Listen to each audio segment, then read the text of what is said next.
আল্লাহ নবী মুসা আলাইহিস সালামের নাম আপনারা শুনেছেন। 2 মিনিট একটা ঘটনা বলি, চাচা রাগ করবেন না তো?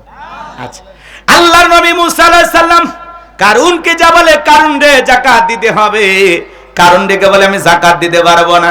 নবী মুসা আলাইহিস সালাম ডেকে বলে কারণ যাকাত না দিলে যাকাত আদায় করা হবে। নবী মুসার চেহারা দেইকা কারণ ভয় পেয়ে গেল। কারণ নবী মুসা রেগে গেলে মাথা টুপি বেদ করে চুল খাড়া হয়ে যায়। আল্লাহু আকবার বলেন। এক ঘুষিতে ফিরাউনের এক কিপ্তিকে দুনিয়ার থেকে বিদায় করে দিয়েছেন। যেই নবী আজরাইলকে পর্যন্ত থাপ্পড় বসায় দিয়েছে, জোরে কোন মারহাবা। সেই নবী মুসার চেহারার দিকে তাকাই কারণ দিকে বলে কত টাকা যাকাত দিতে হবে। নবী মুসা ডেকে বলে শতকরা 2.5% দিতে হবে। ডেকে বলে ঠিক আছে, আমার একটু সময় দেন, আপনার একটু হিসাব নিকাশ করে জানাবো। নবী মুসা চলে গেলেন।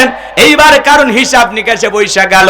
এই কারণকে আল্লাহ তো সম্পদ দিয়েছিল, 70টা উট লাগতো চাবি বহন করতে। চাবি যদি এত হয় তালা কত, আর তালা যদি এত হয় সিন্ধুকে মাল কত, ছোট মাথায় ধরবে না। কারণ এইবার হিসাব নিকাশ করে বলে এত পরিমাণে যাকাতের অর্থ আসছে, এত পরিমাণে যাকাতের অর্থ আছে, কয়েক হাজার কর্মচারী দিয়া সারা দিন সারা রাত যদি যাকাতের টাকা দেওয়া হয় এরপরে টাকা শেষ হবে না।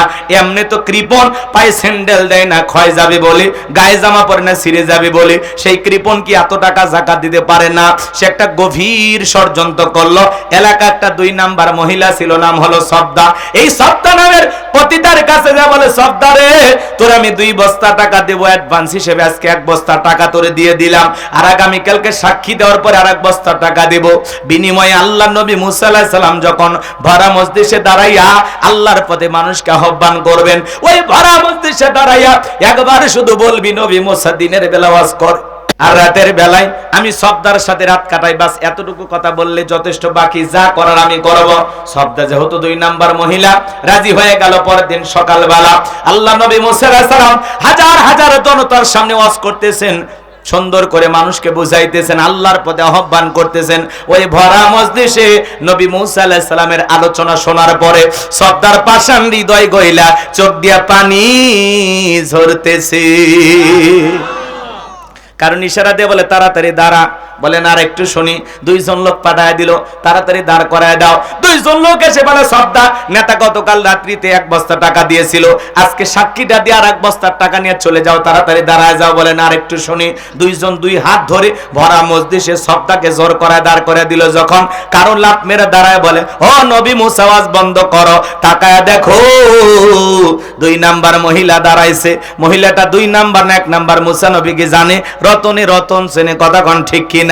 এইবার সবটা দাঁড়িয়ে গেছে। কারণ ডেকে বলে ও নবী মুসা ওয়াজ বন্ধ করো, তাকায় দেখো 2 নাম্বার মহিলা দাঁড়াইছে। সবদা গো তুমি দাঁড়িয়েছো কি বলার জন্য, তুমি বলো, আমি তো তোমার সাথে আছি। সবদা এবার ডেকে বলতেছে কারণ তুমি বৈশা পড়ো, আমি যেহেতু দাঁড়িয়েছি বলার জন্য আমাকে বলতে দাও। এইবার সবদা বলতেছে জনগণ শোনো দিয়ামন, আমি জীবনে কোনোদিন মুসা নবীকে দেখি নাই, আজকে মুসা নবীর আলোচনা শোনার পরে আমার পাষাণ হৃদয় গইলে গেছে। আমি সিদ্ধান্ত নিয়েছি আর খারাপ কাজ করব না, আমি তওবা করে ঈমান গ্রহণ করব। বলুন সুবহানাল্লাহ। আলেমদের ওয়াজ শুনে বেনামাজি নামাজি হয়ে যায়, সুদখোর ঘুষখোর ভালো হয়ে যায়, বেপরদায় চলা মা বোনেরা পর্দা করে, দাড়ি কাটা যুবকটা দাড়ি রাখে, কথা বলেন ঠিক কিনা? ভালো করে বোঝার চেষ্টা করবেন বাজান। এইবার সবদা গোপন তত্ত্ব ফাঁস করে দিয়ে বলতেছে এই কারণ কেন লাফালাফি করতে আসছেন আপনারা জানেন। এই কারণ গতকাল রাত্রিতে আমার বাড়িতে গিয়েছিল, আমার 2 বস্তা টাকা দেবে বলে ওয়াদা করেছে, অ্যাডভান্স হিসাবে আমাকে 1 বস্তা টাকাও দিয়ে দিয়েছে, আজকে সাক্ষী দেওয়ার পরে আর 1 বস্তা টাকা দেবে, বিনিময়ে আমাকে এই কথা বলতে হবে। নবী মুসা দিনের বেলা ওয়াজ করে আর রাতের বেলা আমি সবদার সাথে রাত কাটাই। আপনাদেরকে সাক্ষী রেখে বলতেছি নবী মুসার চরিত্র ফুলের চাইতেও পবিত্র। ওই কারণ হলো আমি সবদার নিয়মিত ভক্ত, জোরে কোন মারহাবা। ওয়া মাকারু ওয়া মাকারাল্লাহ আল্লাহু খায়রুল মাকিরিন। খেলাকার যে গর্ত খুঁড়েছে নিজের গর্তে নিজেই পড়েছে, গোপন তত্ত্ব ফাঁস করে দিলেন তিনি কে? আমার আল্লাহ রাব্বুল আলামিন এইভাবে তার পয়গম্বরদেরকে সাহায্য করেছেন। বাজান লম্বা করার সুযোগ নাই। নবী মুসা রাগান্বিত হয়ে ডেকে বলে, আল্লাহ চাইতে গেছিলাম যাকাত, আর আমার বিরুদ্ধে এত বড় মিথ্যা অপবাদ মানানো যায় না। আল্লাহ গো, আপনি জমিনকে ওয়াদা দেন, জমিন যেন কারণে ধন সম্পদ সহ এই জমিন যেন কারণকে গ্রাস করে ফেলে। আল্লাহ দোয়া মঞ্জুর করলেন, কারণে ধন সম্পদ সহ যখন হাঁটু পর্যন্ত জমিনের ভিতরে চলে গেছে, ও বলে ব্যাপার না, দেহ শক্তি আছে, উঠতে পারবো।